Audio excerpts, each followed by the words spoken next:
제 이름은 데이빗 순호권입니다. 저는 지금 88세를 지나서 89세로 향하고 있습니다. 저는 미국에 71년에 왔거든요. 그러니까 54년 됐군요. 회계사 일을 하다가 25년 전에 리타이어 했습니다. 저는 1936년 일본 교토에서 출생해서 거기서 국민학교 1학년 다니다가 어머니와 같이 만주로 전쟁이 끝나기 전에 있다가 전쟁이 끝나고 만주에서 북한의 신의주에 왔다가 그 다음에 1946년도에 38선을 넘어서 서울에 정착하고 그리고 서울에서 국민학교, 중고등학교, 대학교를 마치고 1971년도에 미국에 이민을 왔습니다.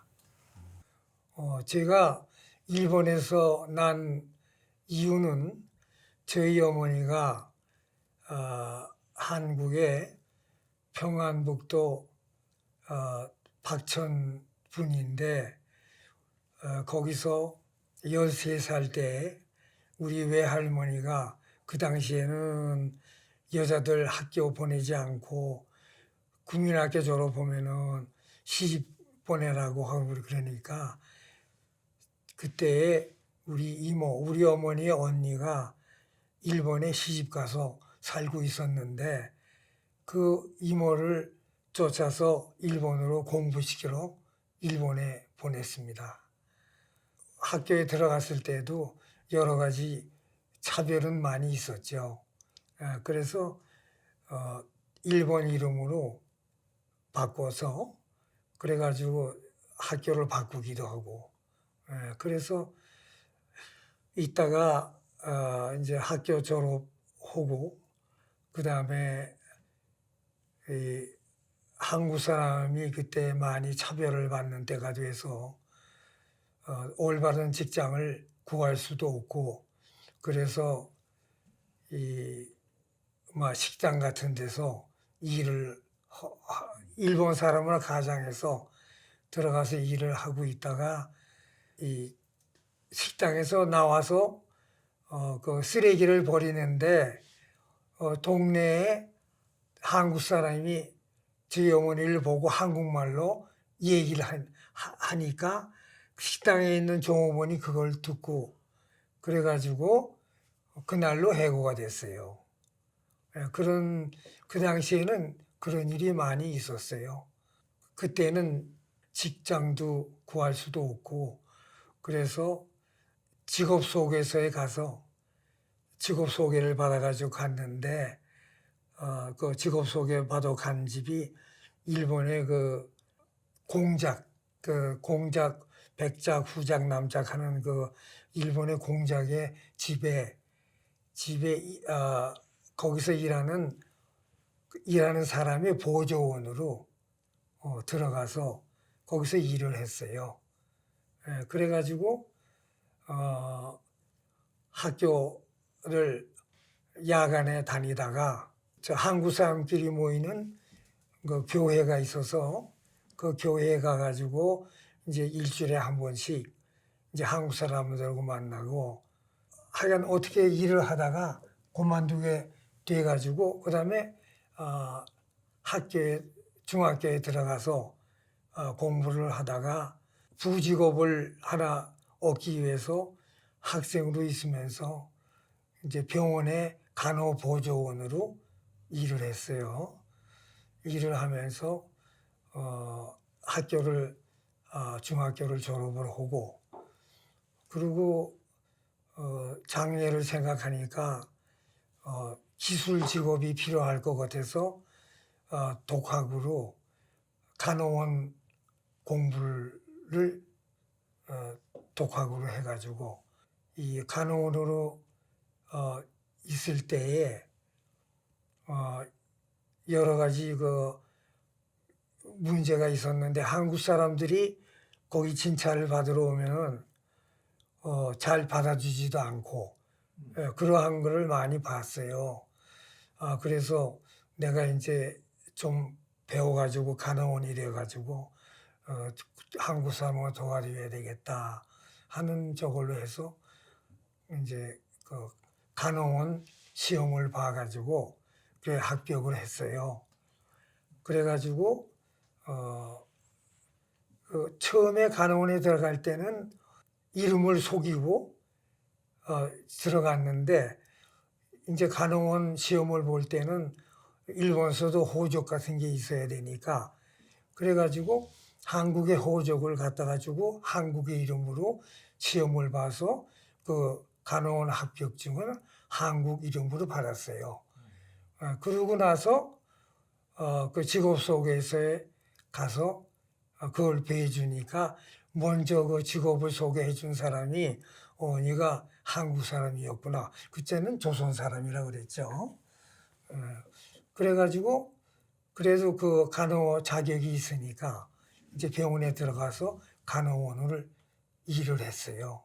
내가 낳을 때에 낳기 전에 낳고 나서 워낙 우리 어머니가 먹질 못하고 하니까 아주 까만 색깔의 애가 나가지고 영양 부족이 돼서 그래가지고 그냥 울고 하니까 우리 할머니가 뭐라고 얘기를 하는가 하면 우리 어머니 아버지는 병원에 있고 그러니까 나를 때리면서 이 새끼가 죽고 네가 죽고 네 애비가 살아야지 그렇게 했는데 우리 아버지가 돌아가니까 그 다음에는 우리 할머니가 180도 전환돼 가지고 그래가지고 이제 셋째 아들이 제일 똑똑하고 또 복과도 졸업하고 그랬으니까 이제 네가 죽고 네 아버지가 살아야지 하는 게 없어지고 이제 나를 그 집에서 그 사촌들도 다 있는데 뭐 맛있는 거 있으면 나만 주고 이제 과자 봉지를 사오면은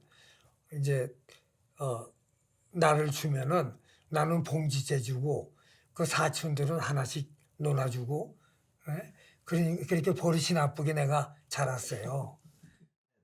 그 만추리에 간 거는 그때는 제2차 세계대전이 막바지예요. 그때 우리 어머니가 오사카의 병원에 다닐 때에 남태평양에서 이 그 사이판이라든가 구암이라든가 그런 소음에서 일본 군인이 다 몰살을 하고 그러니까 전쟁이 심할 때니까 이제 간호병을 정부에서 글로 파견을 해요. 그런데 일본 사람들이 이제 그 한국 간호원을 가면 죽는 거니까 한국 간호원을 뽑아서 우리 어머니를 글로 보내는 그 통지가 왔어요. 그래가지고 그 가면 좋은데 죽으면 내가 고아가 되니까 나를 데리고 시모노세키라는 데가 있어요. 거기서 관부 연락선이라 그래가지고 시모노세키하고 부산하고 연락선이 타고 이제 한국으로 와야 돼요. 근데 그때 기차표를 얻을 수가 없어요. 왜냐하면 군대도 수송하느라고 일반 여객은 표를 주질 않아요. 그런데 우리 어머니가 그 여권한테 가가지고 일본 여자를 행세를 하고 우리 남편이 지금 한국에 전쟁에서 만주에서 전쟁하다가 조선에 있는 병원에 입원하고 있는데 언제 죽을지 모르니까 내가 애 데리고 마지막으로 그걸 베이징으로 가야 되는데 기차표를 좀 해달라고 그렇게 가서 몇 번 졸랐더니 기차표를 2개를 해줬어요. 교토에서 시모노세키까지 오는데 군인들이 많이 타고 일반 승객들은 꼭 필요한 사람만 가게 돼 있는데 거기에 이제 혹시 이 조선 사람들이 그때 일본 전쟁이 끝날 때니까 일본에서 한국으로 돌아오려고 하는 사람들이 많아요. 그런 사람이 탔는가 해서 형사들이 쭉 열차간을 다니면서 조사를 해요. 그러니까 우리 어머니는 그때 저 일본의 유명한 공작 집에 일을 하고 그래서 일본 말을 퍼펙트하게 하니까, 그리고 갈 때에 일본 기모노를 입고 겨다 신고, 그리고 내 모자 치고 나는 국민학교 교복을 입고 그래가지고 오는데 형사가 와서 얘기를 하니까 우리 어머니가 얘 아버지가 지금 저기 전쟁에서 부상당해서 한국에 있어서 그걸 보러 간다고, 그렇게 해서 통과가 됐어요. 통과가 되는데 그때는 하나 기억이 나는 거는 하도 열차가 꽉 차니까 변속하기도 힘들어요. 근데 내가 오줌이 매렸다고 하니까 우리 앞에 앉아 있는 그 군인들이 이제 기차가 가는데 그래가지고 창문을 열고 나보고 오줌을 싸라고, 그래서 나 새 오줌 기억이 있어요. 평안북도 제일 끝에 압록강 옆에 신의주 바로 강 건너가 그게 안동이요. 거기에 은행에 우리 외삼촌이 근무를 했거든요. 외삼촌이 그때는 총각이었으니까 하숙방으로 있었어요. 그 하숙하는 사람들이 그때 만주에 일본서 파견돼 가지고 이제 일하는 사람들이 많아서 큰 아주 여관 같은 하숙집이에요. 그럼 시간 되면 내려가서 식당에서 밥 먹고 그런 데인데, 우리가 거기 있다가 우리 어머니가 장가라는 시골 마을이 있었어요, 만주에. 거기에 간호부장으로 그래가지고 갔어요. 거기에 있으면서 거기서 전쟁이 끝났다고. 일본 전쟁이. 중국 사람들이 일본 사람들한테 많이 죽음도 많이 당했잖아요. 내가 거기 국민학교를 또 일본 애들만 다니는 국민학교를 다녔어요. 딴 사람들 우리가 다 일본 사람인 줄 알았죠. 그런데 해방되고 나니까 거기는 한국 사람들이 어디서 구했는지 태극기 바지를 주더라고. 그러니까 해방되고 나서는 또 바지 달고 조선 사람으로 했죠. 그래가지고 거기 있으면은 죽을 것 같으니까, 왜 그런가 하면은 만주의 노동자들이 와서 일본 사람도 곡괭이로 막 죽이고 그랬다고요. 나중에 알고 우리 어머니하고 저 친하던 교장 딸 그 집에 이제 누가 가서 보니까 교장이 다 가족 죽이고 자기도 죽고, 그래서 다 그러니까 중국 사람한테 곡괭이로 죽임을 당하는 것보다는 우리가 죽어야 된다고 그래가지고 죽은 시체를 보고 온 사람이 있더라고요. 근데 우리도 일본 사람을 했으니까, 그러니까 그냥 얼른 피해서 도망온 거지. 이남으로 오는데, 그때는 이남으로 올 때는 안내자라는 게 있어서 가이드가 평양에 와서 있다가 한 이틀 있다가 그 다음에 금천이라고 평안남도하고 경기도하고 만나는데 기차가 거기까지밖에 안 와요.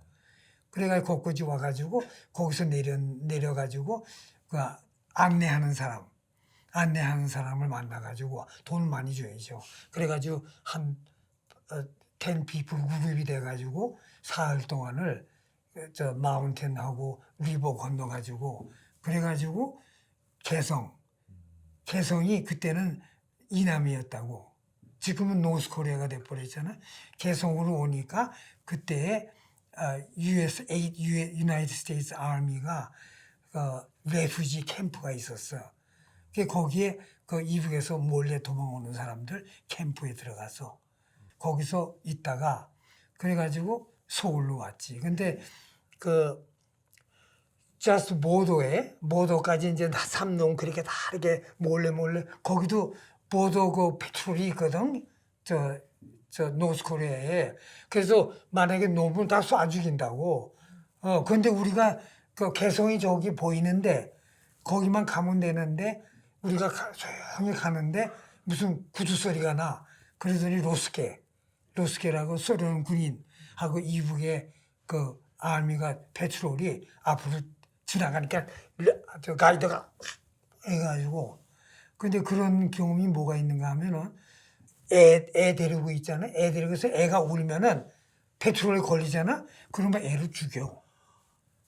그런 케이스가 있어요. 많아요. 근데 우리도 이제 그 산을 넘어서 왔는데 페트롤 앞으로 지나가는데 애들은 없었지. 그래가지고 숨어 있다가 한 20분 지나니까 저기로 가버렸어.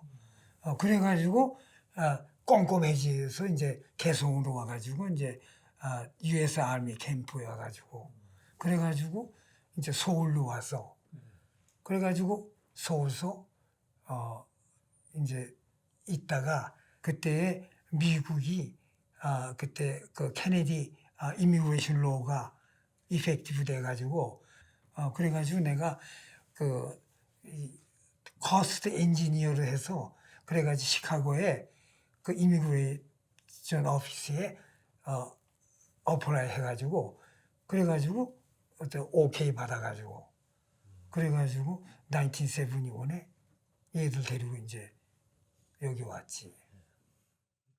제 이름은 데이빗 스노 권입니다. 이것은 저의 코리안 아메리칸 스토리입니다.